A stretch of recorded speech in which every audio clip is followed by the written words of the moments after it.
Hello everyone, today we're going to be talking about the Renaissance in Quattrocento, Italy. Quattrocento is just a fancy art historian term for the 1400s. So the 1400s in Italy.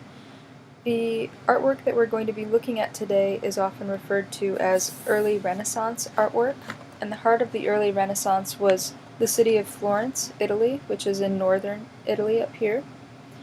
Renaissance Florence was fairly small. Here's a map of how big the city itself would have been in the 1400s. You can see in the center of the city is this, the Florence Cathedral, which we'll be talking about in just 1 minute. But first, why was Florence so important? Why was it the heart of the Renaissance? Well, Italy during this time period was broken up into city-states, and city-states were small, independently governed states, and they existed separately. Each one had its own separate form of taxation, government, and its own kind of cultural flair. And city-states facilitated the rise of the middle class and also of wealthy patrons, both who wanted to buy beautiful art. So we see a huge boom of art production during this time period. Florence itself, because of the culture of the city-state, lent itself to the production of more art than seen elsewhere, and arguably many of the most important art pieces of the time period came from Florence, which is why we're going to be focused on it today.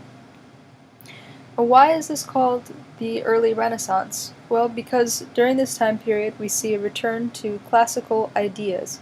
And when I say classical with a capital C, it means the return of ideas from ancient Greece and Rome. Mythology, interest in realism in art, and a fascination with the nude figure are all hallmarks of the classical. We also see a rise of humanism, which is a philosophy that emphasizes human experience instead of religion, and when I say religion in this chapter, what I'm referring to is Christianity. And with all of this, we also see an increased use of perspective in art. So on the left we have some examples of artwork that would be considered Renaissance artwork. These are all examples from Florence.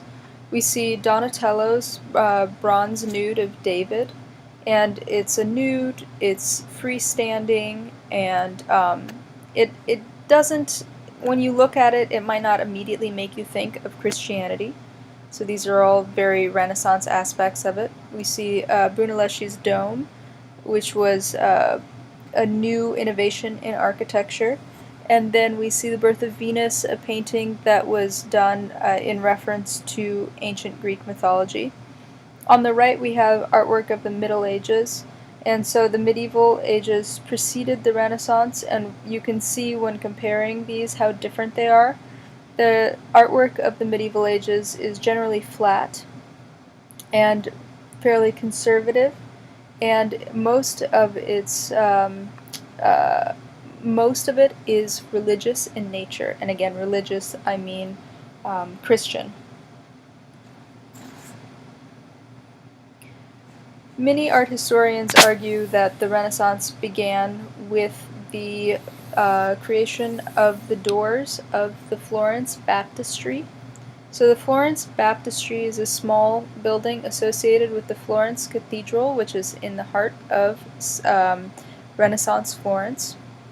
And the cathedral had commissioned a set of decorated doors for the baptistry, and they put out a call for artists to submit various ideas for which small sculptures should be used to embellish the doors. The two finalists were Brunelleschi and Ghiberti, and it's argued that one of these panels looks slightly more medieval, so more flat, conservative, and religious than the other one. And the one that was more quote-unquote Renaissance is the one that won. So when you're looking at these two, I want you to guess for yourself. Which one of these do you think won? Which one of these looks more Renaissance and less medieval? I'll give you a second to contemplate that. If you guess the one on the left, then you're right. This is the one done by Ghiberti. And if you look at its composition compared to the other one, here I'll let you see the details of it first, you can see that the figure of Isaac is nude and twisting. Actually, all figures within it seem to be twisting in and out, giving a sense of movement and depth to the entire composition. Nothing about it is static or flat. When you compare it to this one here, you'll see that everything feels very staged and falsified. There's not a sense of connection through everything like there is here. This man attending to the donkey is twisting upward along with this rock that's twisting outward. Everything is drawing you to this moment of action. Whereas on this one here, done by Brunelleschi, everything seems very far apart and distinct. So Ghiberti won, and this here is an image of the doors finished. The doors all contain scenes from the Old Testament, and they were so well loved that they were called the Gates of Paradise, because people of the time found them to be so incredibly beautiful.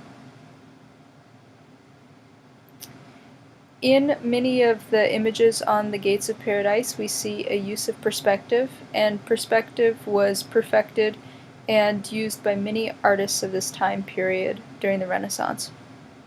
There are two main types of perspective.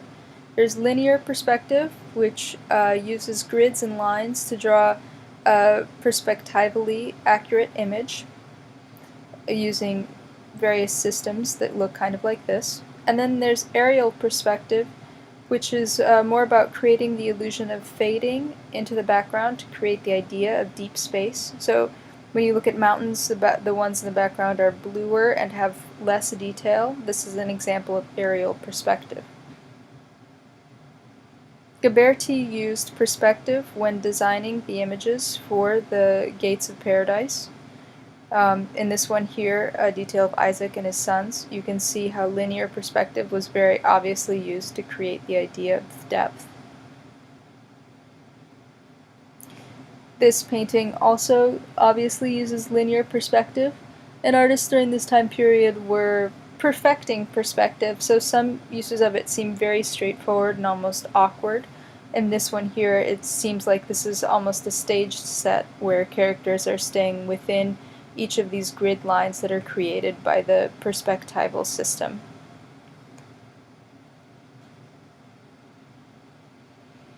In this one here, Andrea Mantegna was more fanciful in his use of perspective. This would have been a painting on a ceiling, and it's made to so that the viewer feels like they're sort of within a joke. Not only are people laughing down at you, but you also might get peed on.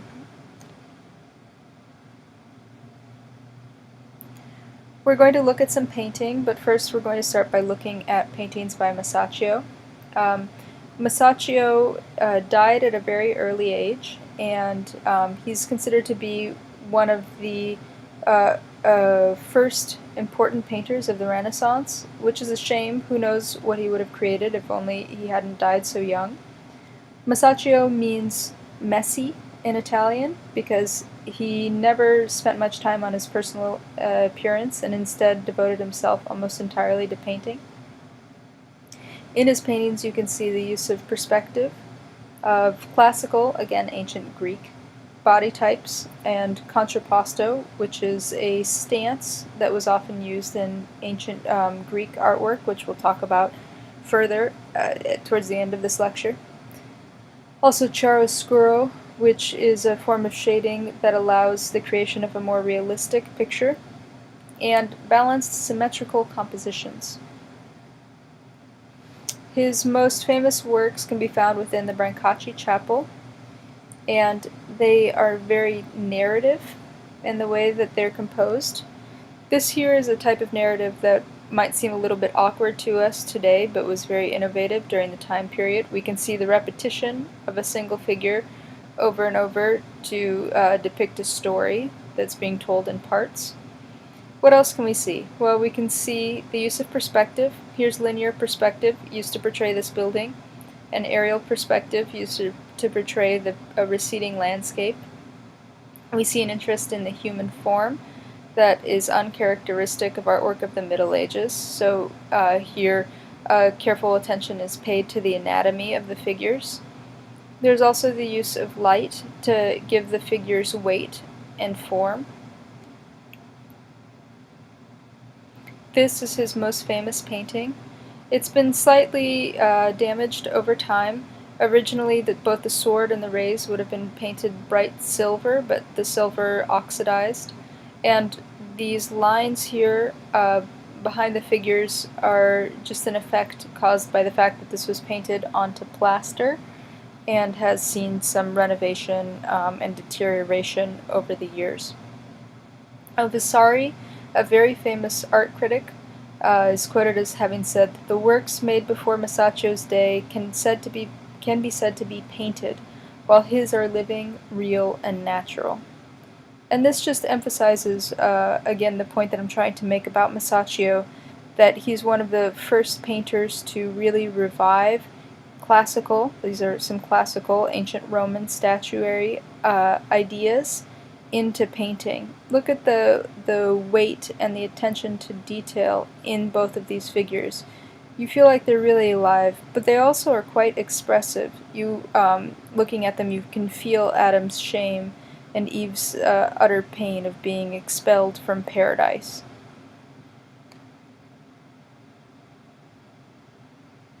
Now moving onward from Masaccio, here are some works by Botticelli. And Botticelli's work is mostly devoted to portraying mythological subjects, so subjects from Greek and Roman mythology. Here's an image of the birth of Venus. Venus was the Greek goddess of beauty, and she's said to have been birthed out of the sea on a shell. This is what that portrays. This is painted with tempera, which is pigment suspended in egg white. So it allows for a certain brightness of pigment, but not the same level of detail that oil paint would allow for.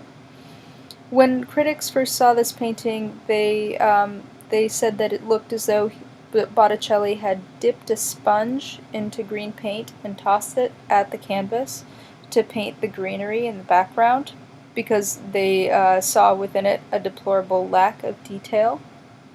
However, I'd argue that it wasn't a lack of detail that we can see in Botticelli's work, but just a clarity.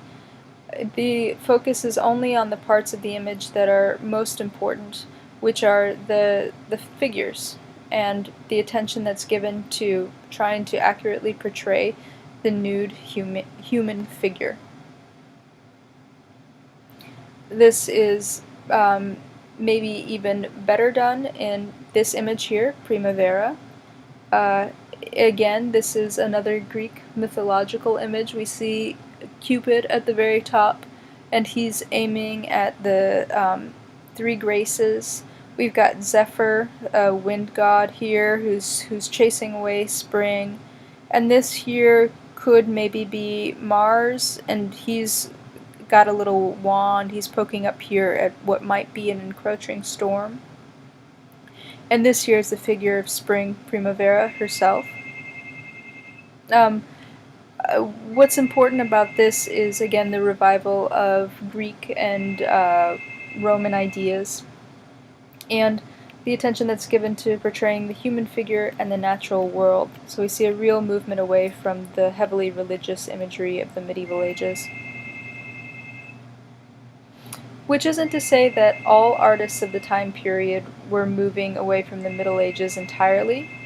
Here in the Annunciation by Fra Angelico, we see an artwork that is very reminiscent of art from done from the century before. It's static and relatively flat and still, although we do see an interest in perspective in the way that the arches are drawn. However, imagine if both the figure of Mary and the angel were to stand up. They would be too tall, right? Their heads would basically hit the ceiling. That's because Angelico wasn't interested in trying to create a realistic image. He was instead trying to evoke the idea of religious piety and stillness and perfection and beauty, a kind of perfection and beauty that isn't necessarily reflected in the real world. So when we talk about movements, I want you to keep in mind that not all movements affect everyone. They're just sort of larger cultural movements.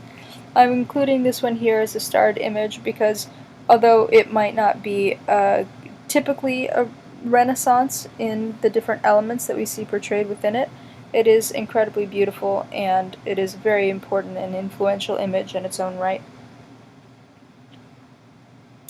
Here's a detail from a painting that isn't necessarily that famous or that well known, but I just happen to like it a lot. I think it's quite entertaining. So we've been looking at quite a few religious images, and I just want to remind all of you that not all of the religious imagery of the time period was peaceful and pious. Some of it, like this, The Damned Cast into Hell, which was painted in a chapel, was meant to inspire fear in the hearts of believers. And it must have been terrifying when it was done, but I have to say I find quite a bit of humor in it, especially in this detail here of a demon nibbling on somebody's ear. I can only imagine that the artist must have had a good time painting this as well. Let's look at some architecture. This here is the Florence Cathedral. It was done by Brunelleschi. Brunelleschi was a sort of all-over genius who dabbled in painting, drawing, architecture, you name it. He was one of the 2 finalists for the Baptistry doors, so he didn't win that, but he did manage to create this, which is one of the largest domes that was constructed since ancient times, since the time of the Pantheon, which is centuries and centuries before. Now the Pantheon is from ancient Rome, and Brunelleschi had visited Rome and had seen all of the ancient architecture, and he wanted to do something similar in Florence, but using Renaissance technology. He came up with the idea of constructing a very large arch by creating, or very large dome, by creating a dome out of rotated arches so that it would be very strong. And then he invented a pulley system that was installed within the cathedral while the dome was being built, where horses and oxen were used to operate machinery that allowed bricks to be brought up to the top of the cathedral. So these ribs were built first and then the bricks were layered over it. This was such a massive building project that a canal even had to be built within the city of Florence to accommodate all of the bricks that were being brought into the city. So this was a very, very impressive feat for the day to create a dome this large and then to change everything to accommodate its creation. And then briefly, let's look at an example of sculpture from this time period. But first, we need to familiarize ourselves with the term contrapposto. A contrapposto is an Italian term, and it means counterpose, and it's used to describe this pose here that this sculpture here has taken, where most of the weight is put into a single leg, and because most of the weight is grounded here on this foot, it affects everything else in the body, so the axis of the body is thrown off to one side, so you can see the hips are tilting here this direction, and then the shoulders are tilting in the opposite direction. So in order to portray this pose skillfully, the artist has to have a very, very in-depth knowledge of human anatomy, such as Donatello did here with David. This is the first freestanding nude statue since antiquity, so since ancient Greek and Roman times. And it's using contrapposto, that same pose that we saw a slide before. This is a truly revolutionary sculpture because nudity was very rarely used to portray biblical scenes, and even so, it would only be used to portray, say, Adam and Eve. But to choose to portray David as a boy without any clothes on would have been quite shocking. And nudity was always, before this, aligned with sinfulness, And here instead we see a figure that is supposed to be portrayed as being holy. This is also a very controversial statue because this figure of David seems relatively feminine, and one could argue even sensual. But this interest in portraying the body not as an object of sin, but glorifying it and portraying it in a rather sensual light, these are all very Renaissance ideas, which we'll see developed even further in the next module.